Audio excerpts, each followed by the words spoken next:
Rasul Yo'ldoshev jarima maydoni ichiga pas va darvoza ishg'ol etilmoqda Bunyodkor jamoasi vakillari. Adashmasam hozir Buxoro o'yinchisi sergandi.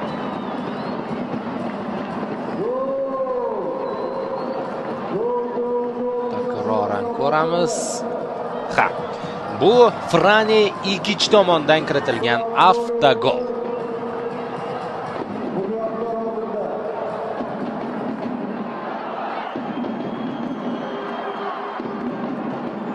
Mana shu daqiqalargacha eng zo'r o'ynab turgan pasini Muzaffar Olimjonov amalga oshirib beradi.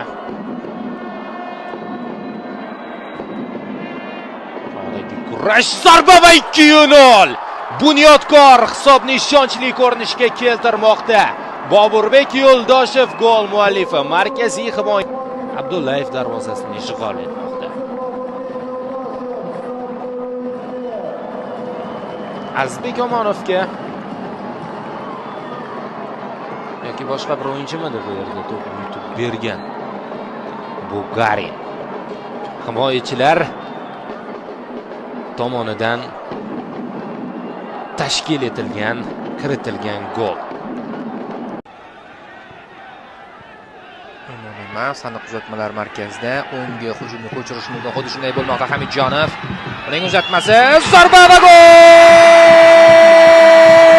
Himmonov. U o'tgan turda jamoasining mavsumdagi birinchi goliga ham mualliflik qilgandi. Hozir esa ketma-ket e'tibor berib sharhlab keldik. Chap tarafda boshlangan hujum o'ngga ko'chdi va markaziy nuqtada yakunlanmoqda.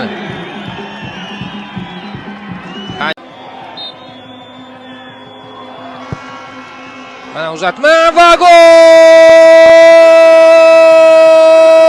Qo'qon! Gap so'z bo'lishi mumkin emas. Bir futbolchi kam bo'lib, ular yodingizda bo'lsa mana shu nuqtada Xo'sh, Hasanov hech kimga tegmadimi? Aliya Fayzullayev bo'ldimi?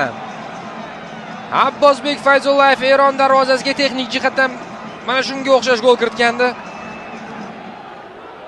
Hech kimga tegmasdan kirib ketgandi. Masofa boshqacharoq, nuqta boshqacharoq edi. Lekin vaziyatda o'xshashlik bor. Qoyil, gap so'z bo'lishi mumkin emas. 1-1. Mana Surxon. Endi tushunarli, Surxon hozir har qanaqasiga oldinga o'tadi. Voqealarning rivoji qoniqtirmaydi. Mana imkoniyat. Ortga zarba va gol! 2-1. Gol muallifi esa Diyor Ramazonov bo'lyapti. 90+da. Baribir endi orada qo'qonliklar hisobni hatto tenglashtirishdi. Va mana bu golgacha endi yetib keldik 90+da. Yana o'ng qanot. Va keyin markaz.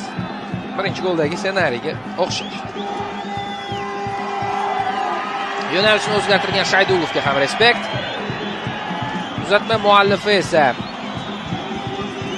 Kirill Kolesnichenko. Zaxiradan tushganlar. Bu yerda vaziyatni hal qilishmoqda.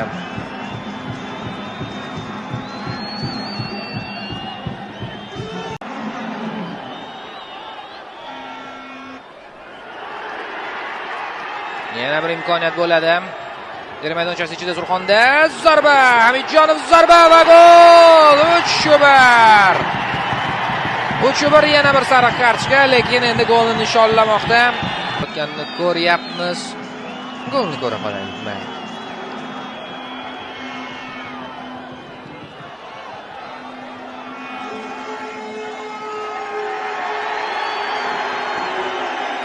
E'tirozlar bo'lganda orada shu gol bilan o'yin deb, lekin bir soniya o'tmasdan darvoza ishg'ol qilindi. 11-raqamdagi Haydarov yaxshi o'ynadi bu yerda. Keyin Hamidjonov.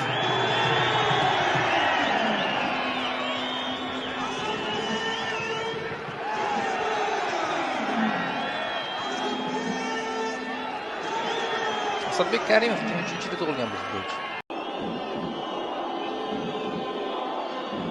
Darvozada Eldor Suyunov lekin Azim Ahmedov tepdi va gol! shohasar ijro etildi Ahmedovdan. Pushka deb ataladi. Darvozabon to'g'ri tushuntiryapti. Men yoshligimda ham zo'r paytlarim ham bu zarbani qaytara olmasdim. To'g'ri tushunlaring degan ma'noda. Azim zarba yo'lladi lekin. Hisob mana buni dahshatli.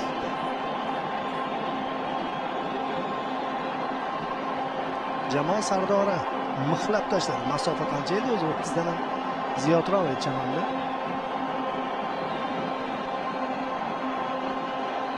Bum qilib turib yo'lladi bu zarbani. To'p borgani sayin ozgina ko'tarilib, yo'nalishini ham o'zgartirib darvozabonni mutlaq karaxt ahvolga tushiradi. Sho'rtan jamoasining tayanch zonasida hozir yana Nasaf hujumda xavfli zarba va gol urilyapti do'stlar.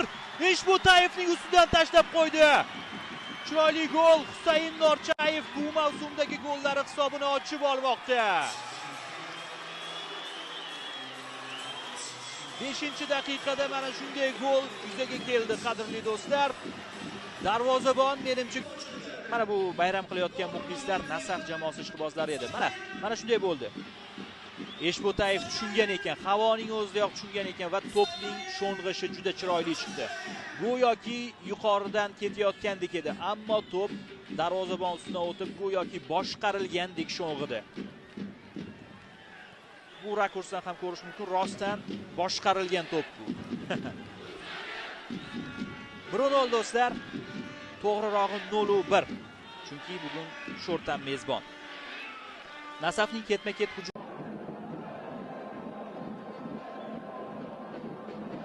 yaxshi paschalar bilan chiqyapti jamoa. Uzatma kirsa bo'ladi va uzatma to'p darvoza to'g'rida. Tan olaylik, mana shu 3 daqiqada Neftchi bitta gol tugul yana bittasiga ham haqli va oxir oqibat urdi o'sha golini. Chapdan boshlandi. O'zi Aliboyev to'pni chayqata keyin hujumni butunlay boshqa yo'nalishda davom ettirishga qaror qildi. Tajriba va paslar bilan juda oson u yerda Boltaboyev ham aktiv, zo'r joyda turgan edi va oxirgi nuqtada Bilol oldingi nuqtaga chiqib ulgurdi.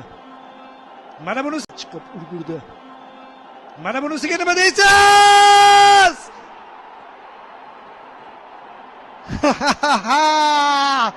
Bir daqiqaning o'zida oyoqlar orasidan gol urib javob beryapti.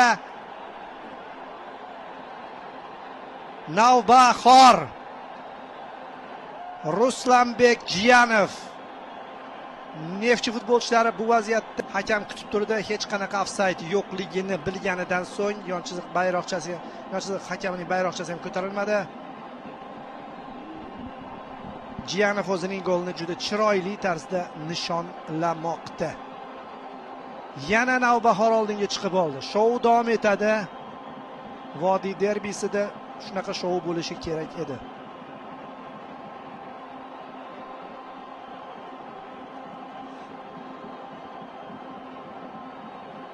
To'pni xavfli vaziyat bo'ladi. Cholovich Stefan Sherangacha bormadi. Ikkinchi qavatda himoyachi to'pni qaytardi va gol do'stlar. Gol. Hakamning uchdagi chalinmadi va gol inobatga olinyapti. Sho'rtan futbolchilari biroz to'xtab qolishdi o'sha vaziyatda, qo'pollik bor deya. Oybek Bozorov darvoza. Nasaf bu mavsumda birinchi marotaba bir o'yinlikda gol uryapti. Mana qarang, darvozabon uchun bu safar ham tushunarsiz bo'ldi to'pning kelishi. Mana shu yerda foul bormi degan yaxshi hujumlar tashkil etilyapti va gol! Yorib tashlashdi hujumni do'stlar. Bu kombinatsiya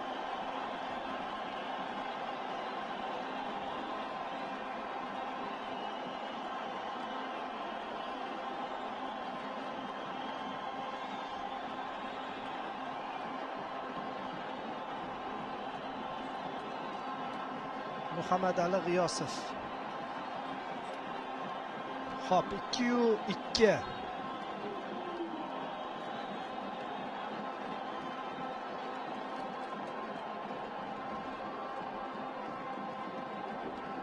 Juda zo'r hujum bo'ldi. Shu tomondan tashkil etilgan hujum. Xato. Xo'sh. Super. Super snagashibatelniy derdi rus sharhlovchilari bo'lganda. Marushich javob berdi menimcha Azim Ahmedov. Farg'ona ahli butunlay bayramni boshlab yubordi.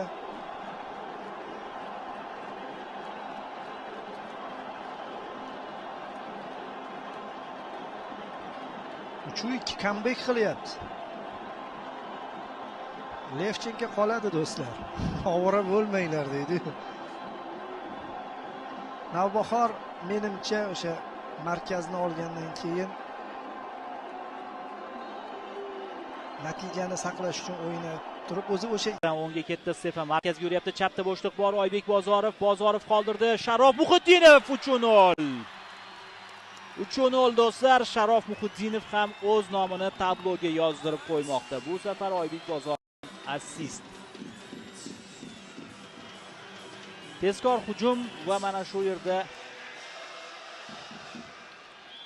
Bozorov ortga qaramasdan pas berdi. Muhiddinov shu yerda borligini his qildi u. Baribir mana gapirib, bir-biriga ko'rsatma berib o'ynashi yaxshi futbolchilarning. Bozorov bilib turgan edi shu yerda Sharof Muhiddinov kelishini. Yengilgina qoldirib berdi va Eshbo'tayev hech narsa qila olmadi. Birinchi taymda ham o'yin davom etdi. Mazgo'y o'zini tashladi va Sho'rtan vakilga beryapti. Mana bu to'qnashuv penaltiga sabab bo'lyapti. Golban qasddan o'ynagandek ko'rindi ochig'i menga ham va Najaf Aliyev sariq ko'rsatyapti. Ko'ryapsiz? Qarang, yana Golban biroz boshi o'sha tomonga burilgan edi, ko'rib turgandi raqib kelayotgan nuqtasini. Va raqib to'pga qarab yugurayotgandi. Demak, ruxsat bor. Sirojiddin Qo'ziyev Ne'matov bir nuqtada turgani yo'q. Qo'ziyev gol urmoqda. Chalg'itdi Sirojiddin Qo'ziyev va gol urayapti. Mana G'olib G'aybullayev o'rgatganiga teskari. Bu Sho'rtanning mavsumdagi birinchi goli. Sirojiddin Qo'ziyev muallif bo'ldi birinchi golga. Markazga tepgan. Markazga tepgan Qo'ziyev.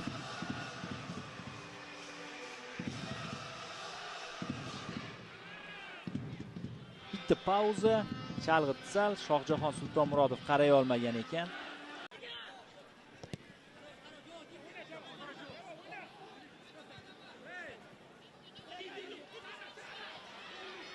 Cheran yaxshi pas, birga bir deyarli. Muhiddinov zarba yo'lladi. 4-1. Sharof Muhiddinovdan dubl. Mavsumdagi gollari sonini 3 taga yetkazdi 14-raqam egasi. Cheran kurashdi Toshqo'ziyev bilan, pas berdi. Muhiddinov yaxshi o'ynadi. Mana shu yerda aqlli harakat qildi. Bitta harakat raqib uchib ketdi. Ikkinchisida darvozani ishg'ol qilyapti. Teskari qarab qolgan bo'lsa ham Muhiddinov his qilib turgan edi. Hattoki bir futbolchi o'ynashga ulgurmasdan Manchester City mana imkoniyat. Mana zarba, mana gol! Ajoyib gol. Uzatmani e'tirof etishimiz kerak. Bosh bilan tepdimi? Ha. Ajoyib hujum. Uzatma shunday o'tkazib berdi. Ha. Tayyor tashlab berdi. Lekin masofa uzoq edi.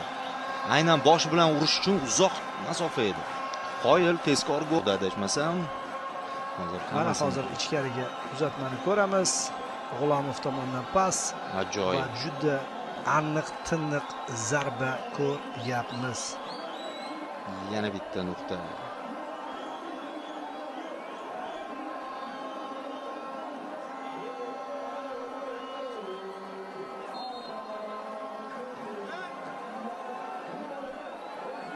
Mashukovda